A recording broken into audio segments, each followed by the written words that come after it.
Welcome to the deep dive. Today, we're plunging into something really quite extraordinary. It's in the world of sound, but also healing. We're taking a deep dive into this project called Constructed Thoughts of Love and Devi by a collective named TATANKA. Right. And it's not just an album in the usual sense. No, exactly. They actually call it a sonic ceremony, which is interesting. And it's designed for sacred participation. Yeah, that participation part is key. It shifts everything from just, passive listening. Totally. The aim seems to be deep healing, connecting with ancestors, personal transformation. It feels pretty radical. And what's fascinating, I think, is how they're blending these really ancient wisdom traditions with, super cutting-edge tech. Right. It's this mix of human creativity and AI, which, takes it way beyond just typical music. It's an exploration. Okay, so let's really get into it. Constructed Thoughts of Love and Devi. What is it? Sources describe it as an immersive ambient album. But also a profound and intentional sonic ritual. Yeah, and they stress it's not meant for passive consumption. That keeps coming up. Definitely. It's a collaboration, right? Between TATANKA, this collective, and Devi. Who's described as a writer, a spiritual poet, traveler, healer. Quite a background. Absolutely. Yeah. And the project's ambition is huge. They're calling it a spiritual technology for remembering who we are. Spiritual technology. Oh. Okay.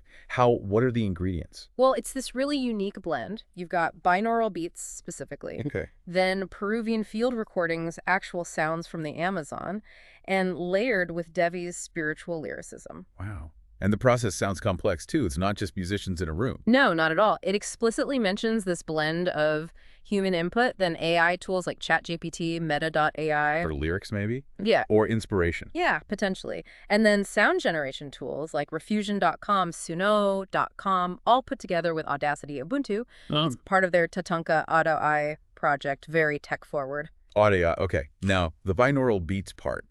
That sounds really interesting for, the brain science aspect. The foundation is this 4.5 hertz binaural beat.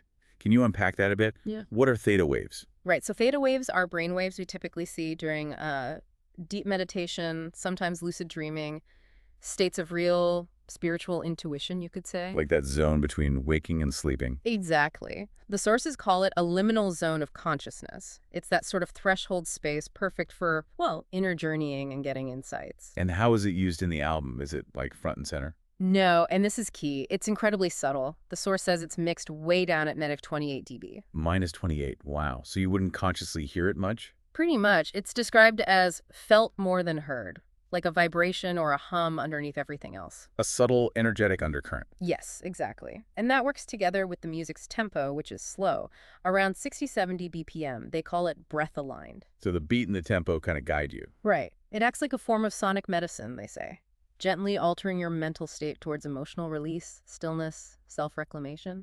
And that links back to the participatory listening idea. Totally. The idea is your brain actually starts to synchronize with that 4.5 hertz pulse.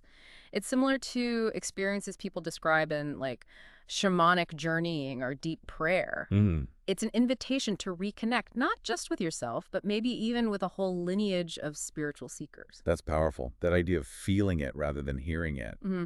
What would that actually feel like for someone listening? A mood shift, an energy thing. It's probably different for everyone, but often people describe it as just a deepening, a sense of calm washing over you, maybe making it easier to drop into that meditative state. It's not jarring, more like a gentle nudge. Okay, I see. So it works beneath the surface. Pretty much. It kind of bypasses your thinking mind and speaks directly to your brainwaves. Fascinating. Okay, so we've got the science, the sound tech, but let's talk about the heart of it. The voice, the poetry. Yes. Devi. Yes. The sources describe her almost mythically, like a river spirit in human skin. It's beautiful imagery, isn't it? Yeah. And her words, taken from her personal blog apparently, form the core narrative. Stories of spiritual rebirth, sacred medicine journeys, living closely with nature, the unseen. And these aren't just lyrics in the typical sense. They're called offerings, confessions, and incantations. Offerings, like prayers almost. Yeah, or like sacred declarations. Think about track titles like Fill Your Life with Honey or Be Free, Queen. Those sound like powerful affirmations. They are described as affirmations of self-love and liberation and empowered declarations, especially coming from what they call a feminine, indigenous, and earth-centered perspective. So Devi isn't just a vocalist. She's positioned as more. As a teacher and spiritual guide, yeah. Embodying this idea of modern matriarchal mysticism. Where power isn't about dominance. What about resonance, connection to ancestors, sacred plants, spirit animals? It's all woven together. It really makes you think, doesn't it? How that kind of deep vulnerability, when it has purpose, can become guidance for others. Absolutely. It's a powerful transformation. And then there are the field recordings you mentioned from the Amazon. The sources say their use is not decorative, it is devotional. That's a strong statement. It really is. It suggests deep intention. We hear things like water sounds, bird song, wind through trees, a fire crackling. Yeah, and each has a symbolic weight, right?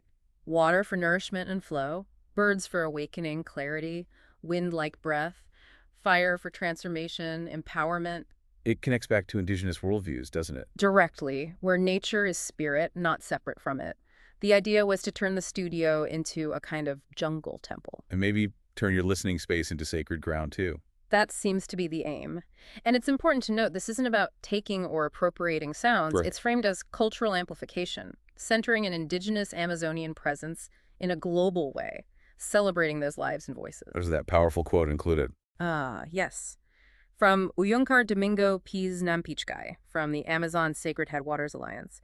He says, while big companies talk about value, for us, that whole ecosystem, which is a living thing, is priceless. Priceless. That really grounds it. It does. It puts the whole project in a different context. That point about cultural amplification versus appropriation, it's so important. How do they ensure that practically? Yeah. Given how easily things can be misused, even with good intentions. That's a really fair question. From what the sources suggest, the emphasis seems to be on direct collaboration and genuine partnership. It's about providing a platform with indigenous voices, not just using elements from them. Deep respect seems to be the foundation. Okay, so it's built on relationship. Seems that way. Integrity in the collaboration is stressed. Got it. And this album, it's not just a one-off, is it? It's part of something bigger within TATANKA. Right. TATANKA itself is positioned as a sonic sanctuary for the sacred, like an ongoing ecosystem. And within that, there's this group called Orchestra Americana. Yeah, an offshoot collective, described as an ensemble of sound ritualists, AI collaborators, and living testaments to resilience. Living testaments. That leads into some powerful personal stories, doesn't it? Like Ayala's. Oh, absolutely. Her story is incredible. A trans woman born in a remote village on the Guyana-Brazil border, assigned male at birth. Fled home at 15 after being outed. Just heartbreaking. Yeah. And somehow she found TATANKA through an encrypted file, a viral whisper, they called it, with Devi's voice and that 4.5 hertz pulse. And she heard the words, "Be free, queen." And apparently just wept, felt like destiny calling her. So she reached out. Sent a trembling voice memo, is how it's put. And the response she got back was simply, "You are already part of the song, come sing with us." Wow. Just wow. So she travels to Ushuaia, arrives with basically nothing but her voice. And becomes this central figure, a spiritual anchor, a matriarch of the council. Exactly. Mentoring others, especially other trans femmes, undocumented creatives, people who've survived trauma, teaching them to sing in circles. What does that mean, sing in circles? Her method, she says, is not singing to be heard, but singing to be healed. It's about collective healing through sound. And her own music. Her first piece mentioned is I Danced Inside the Thunder. Her voice is described as layered, multilingual, fluid, indigenous, devotional. Sounds amazing. Wow. And it connected with people. Deeply. But apparently it translated itself through frequency, not language. People responded emotionally all over the world, even without understanding the words. Like that message someone sent. Right. I heard my mother's voice in yours, and she's been gone 10 years. Thank you for bringing her home. Just incredibly moving. Yeah. So Ayala's story really becomes this living metaphor for Orchestra Americana's whole purpose. Home for the unheard. Exactly. Amplifying the most marginalized voices into universal resonance. So pulling it all together, what's the big takeaway here? TATANKA's work, it's clearly not just entertainment. No, it's framed explicitly as spiritual technology. And not meant for casual listening. It is meant for ceremony. It's fascinating how that subtle frequency, the 4.5 hertz, can potentially impact our brainwaves so directly, like a hidden layer of communication. It really is. It reinforces their core belief, I think, that transformation is not only possible, it is encoded in rhythm, word, and breath. Hmm. And, this whole ethos really resonates with the wisdom of figures like Sitting Bull, the Lakota Sioux chief. How so? Well, think about his words. Quotes like, "It is through this mysterious power that we too have our being, and we therefore yield to our neighbors, even to our animal neighbors, the same right as ourselves to inhabit this vast land." That interconnectedness. Right. I see the parallel. Or, "Let us put our minds together and see what life we can make for our children." That collaborative, future-focused aspect. And there's one about spring, too. Yeah. "Behold, my friends, the spring is come. The earth has gladly received the embraces of the sun, and we shall soon see the results of their love." It speaks to that same natural cycle of creation and hope. So those ideas underpin the project. It seems like it. They highlight how technology, when it's guided by intention, by equity, can actually help create this blueprint of belonging. A blueprint of belonging. I like that. So this deep dive into constructed thoughts of love and Devi, into TATANKA, it really shows what's possible when art, tech, and, well, deep intention come together. It's a potent combination. And a reminder, maybe, that sound can be so much more.